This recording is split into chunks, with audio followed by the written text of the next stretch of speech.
Hey guys, David from Wyvern here again with the Maxview Certis Rangefinding Scope. Getting a couple of questions, and I figure I'll go over a little bit of some of the stuff with this and hopefully answer some of your questions. First off, it is a fixed 4-power scope. You're not going to be able to adjust magnification. It does have multiple crosshairs inside the scope. It's not set at anything specific. If your battery goes dead, you still get multiple crosshairs there. You can kind of take some time, figure out what lands where in a pinch, but there is a battery indicator in there, so you know if it's starting to get low. Any electronic thing should carry a spare battery anyway. But if you ever have to use it just as a blank scope, not a big deal. Just kind of take a few shots at different distances to figure out where they are. Glass-wise, I'm actually very impressed with this. This thing has an extremely fine threaded focus ring. I was kind of surprised at how many turns I had to do to get it sharpened up, but I find that the glass on this very similar to other medium-sized, decent quality scopes like the Hawks and stuff like that. It's not going to draw on a ton of light from the standpoint it's a smaller scope. That should trade off on the size, but I'm pretty pleased with it. I'm out 95 yards down the length of this building, and I can draw in pretty sharp, so I'm pretty pleased with it. I'm not getting a lot of fisheye either. The edges are clear. As far as setting it up, this is where this thing's going to shine. It's really simple.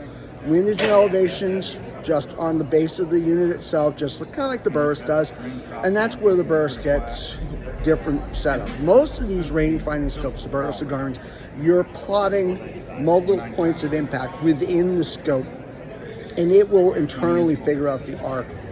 This does this differently. It is pre-programmed with a whole mess of ballistic graphs.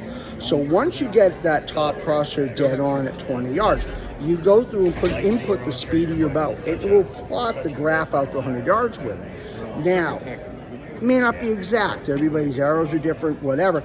You can go in and fine-tune where it lands, so you can tune to get exact yardages out there.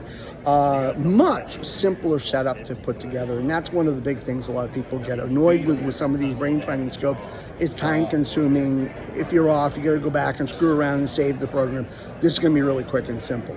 I'm going to show you what the reticle looks like. I can't on the phone, but this is what you're looking at inside. As you can see, you got multiple crosshairs. The top 20-yard point is what you're going to use as your ranging point. You put that 20-yard crosshair on your animal, press and release the button. Yes, it has a remote, just wireless remote, and it will light up a dot inside the reticle where you want to put it on the animal to shoot. At the top of the scope, you're going to have the yardage indicated and also the amount of drop that the arrow have at that yardage. That's kind of cool. You can start seeing, okay, at 45 yards, I'm going to lose 14 inches of impact. You can gauge where you are with it. They're going to be playing around a little bit with the dot. There's back and forth on having that 20-yard illuminated or not illuminated.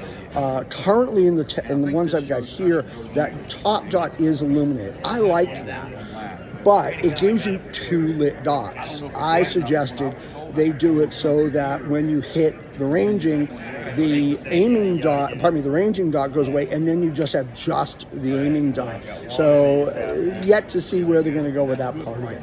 But a couple of months we should start seeing these in, and I will keep you guys informed when we start shipping them in. But I'm pretty impressed. This is a cool little unit. I mean, it's annoying with some of these bows that the scope's almost the size of the bow. So check it out. Let me know what you think. And any other questions, give me a holler.